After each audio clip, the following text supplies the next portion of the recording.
और दोस्तों इसमें आपका पहला प्रश्न पूछा गया कि किस दर्पण में वास्तविक फोकस होता है। तो इसका सही उत्तर होगा आपका ऑप्शन नंबर 2 उत्तल। इसका दोस्तों हम लोग आगे बढ़े तो आपका दूसरा प्रश्न पूछा गया कि मोटर वाहन के सामने कौन सा दर्पण लगा होता है। तो उत्तल दर्पण लगा होता है। तो इस तरह से हम लोगों ने दो प्रश्नों के उत्तर को मिला लिया। इसके बाद हम लोग आगे बढ़े तो आपका तीसरा प्रश्न पूछा गया कि यदि एक लेंस की क्षमता -2D है, इसकी फोकस दूरी क्या है। तो दोस्तों इसका हम लोग सोल्यूशन करेंगे। तो इसका सही उत्तर होगा आपका ऑप्शन नंबर 1 +50 सेंटीमीटर। इसका दोस्तों हम लोग आगे बढ़े तो आपका चौथा प्रश्न पूछा गया है कि निम्न में से किस माध्यम का अपवर्तनांक अधिकतम होता है। तो इसका सही उत्तर होगा ऑप्शन नंबर 4 हीरा।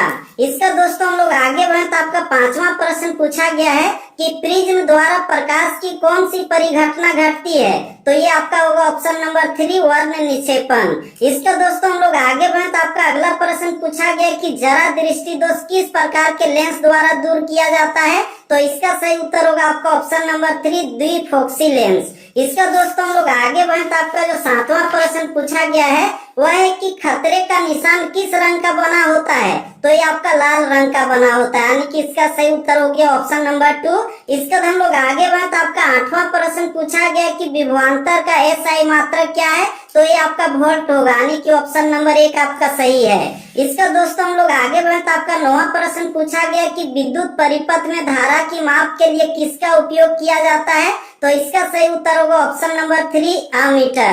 इसका दोस्तों हम लोग आगे बढ़े तो आपका 10वां प्रश्न पूछा गया है कि किसी बल्ब से 1 मिनट में 120 कूलम का आवेश प्रवाहित होता है, तो प्रवाहित धारा का मान कितना होगा।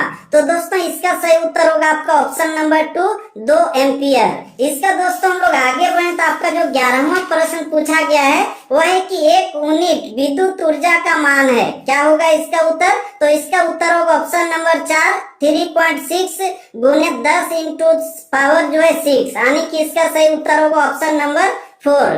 इसका दोस्तों हम लोग आगे बढ़े तो आपका जो 12वां प्रश्न पूछा गया है वह है कि विद्युत धारा प्राप्त करने की युक्ति कौन है। तो इसका सही उत्तर होगा आपका ऑप्शन नंबर 1 विद्युत जनित्र।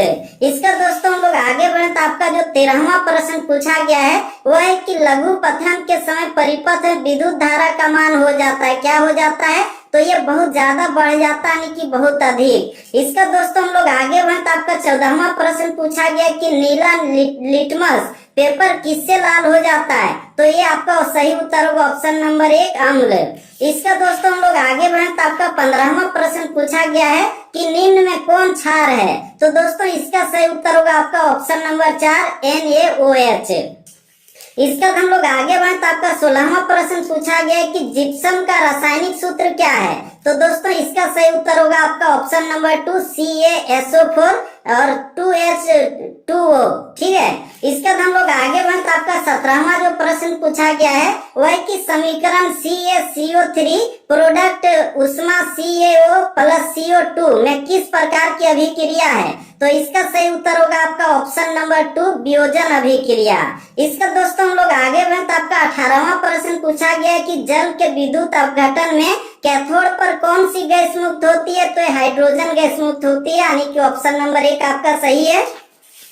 इसके बाद हम लोग आगे बढ़े तो आपका जो 19वां प्रश्न पूछा गया है वह है कि उपचयन अपचयन अभिक्रिया को दूसरा नाम क्या है। अब उपचयन अपचयन अभिक्रिया का दूसरा नाम क्या है। तो इसको जो है रेडॉक्स भी कहा जाता है, यानी कि ऑप्शन नंबर 3 आपका सही है।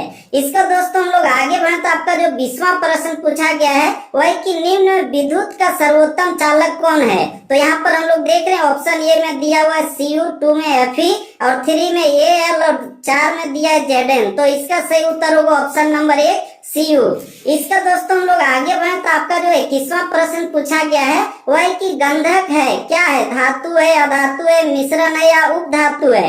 इसका सही उत्तर होगा ऑप्शन नंबर 2 या धातु। गंधक को जो है सल्फर कहा जाता है। तो इसका सही उत्तर हो गया आपका ऑप्शन नंबर 2। इसका दोस्तों हम लोग आगे बढ़े तो आपका 22वां प्रश्न पूछा गया है कि सीसा और टीन की मिश्र धातु को कहते हैं, क्या कहते हैं। तो उसको सोल्डर कहते हैं, यानी कि ऑप्शन नंबर 1 आपका सही है। इसका दोस्तों हम लोग आगे बढ़े तो आपका जो 23वां प्रश्न पूछा गया है वह है कि CnH2n+2 किसका सामान्य सूत्र है। तो ये आपका एल्केन का सामान्य सूत्र है, जो आपका ऑप्शन नंबर 1 में दिया गया है। इसका हम लोग आगे बढ़े तो आपका 24वां प्रश्न पूछा गया गया है एल्डिहाइड का प्रकार्यात्मक समूह है। इसका सही उत्तर क्या होगा? ऑप्शन नंबर 2 होगा। और इसका उत्तर मैंने कल आप लोगों को इस यूट्यूब चैनल में ही बता दिया था। दोस्तों इसका हम लोग आगे बढ़े तो आपका जो 25वां प्रश्न पूछा गया है वह है कि एथेनॉल सोडियम से अभिक्रिया कर कौन सा गैस बनता है? तो हाइड्रोजन बनता है, यानी कि इसका सही उत्तर हो जाएगा आपका ऑप्शन नंबर 1। इसका दोस्तों हम लोग आगे बढ़े तो आपका 26वां प्रश्न पूछा गया कि आधुनिक आवर्त सारणी में आवर्तों की संख्या है तो कितनी है? तो इसका सही उत्तर होगा आपका ऑप्शन नंबर 1 7 है। इसका हम लोग आगे बढ़े तो आपका जो 27वां प्रश्न पूछा गया है वह है कि स्वकोषी पोषण के लिए आवश्यक है। क्या आवश्यक है? तो हम लोग देख रहे हैं CO2 और जल ये आवश्यक है। इसके बाद क्लोरोफिल भी आवश्यक है, सूरज का प्रकाश भी आवश्यक है और इसका सही उत्तर होगा इनमें से सभी। और इसका उत्तर मैंने आपको कल ही इस यूट्यूब चैनल पर बता दिया था। दोस्तों इसके बाद हम लोग आगे बढ़े तो आपका 28वां प्रश्न पूछा गया कि जठर ग्रंथियां पाई जाती है, कहाँ पाई जाती है? तो ये पाई जाती है अमाशय में, यानी कि ऑप्शन नंबर 1 आपका सही है। इसके बाद हम लोग आगे बढ़े तो आपका 29वां प्रश्न पूछा गया कि पीत रस का स्त्राव होता है, कहाँ पर होता है? तो ये आपका अकीट पर होता है, यानी कि ऑप्शन नंबर 4 आपका सही है। इसका हम लोग आगे बढ़े तो आपका 30वां प्रश्न पूछा गया कि सबसे छोटी अंतःस्रावी ग्रंथि कौन है? तो ये आपका हो जाएगा ऑप्शन नंबर 2 पिट्यूटरी।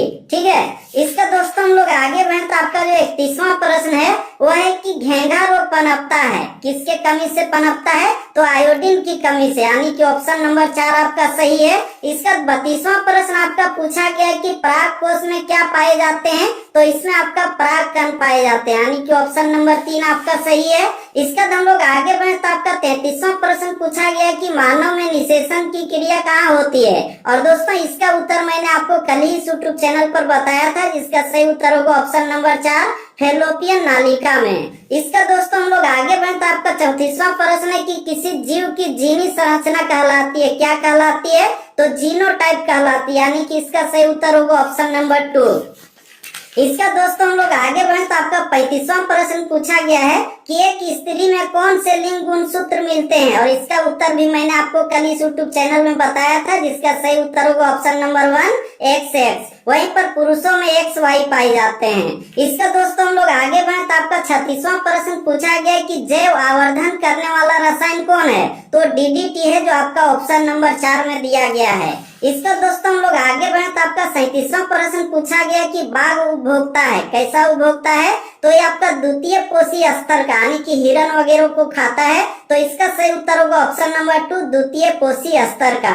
इसका दोस्तों हम लोग आगे बढ़े तो आपका 38वां प्रश्न पूछा गया कि चिपको आंदोलन कब प्रारंभ किया गया था? तो ये प्रारंभ किया गया था 1973 ईस्वी में, लेकिन वो ऑप्शन यहाँ पर नहीं है। इसका सही उत्तर हम लोग मार सकते हैं ऑप्शन नंबर 2 1972 ईस्वी।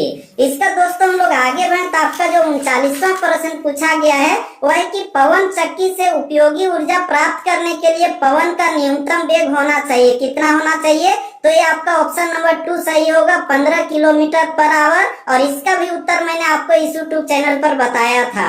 दोस्तों इसका हम लोग आगे बढ़े तो आपका 40वां प्रश्न पूछा गया कि जल विद्युत संयंत्र किस ऊर्जा को विद्युत ऊर्जा में रूपांतरित करता है?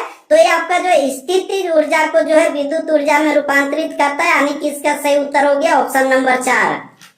तो दोस्तों इस तरह से आज हम लोगों ने इस वीडियो में आपसे झारखंड बोर्ड के क्लास 10 के छात्रों के आज हुए विज्ञान के सभी 40 ऑब्जेक्टिव प्रश्नों के उत्तर को मिला लिया। दोस्तों आप लोगों का 40 में से कितने प्रश्नों का सही जवाब गया आप लोग कमेंट में जरूर बताइए। और साथ ही साथ आप जो है आप लोग नेक्स्ट एग्जाम की तैयारी में लग जाइए। तो दोस्तों फिर से हम लोग मिलते हैं नेक्स्ट वीडियो में, तब तक के लिए जय हिंद, वंदे मातरम, जय झारखंड, जोहार Jharkhand, thank you, best of luck. और बोर्ड एग्जाम में ठीक इसी तरह से आप लोग लिखते रहिए और बोर्ड एग्जाम में आप लोग फर्स्ट डिवीजन से भी अधिक अंकों से पास होइए। धन्यवाद।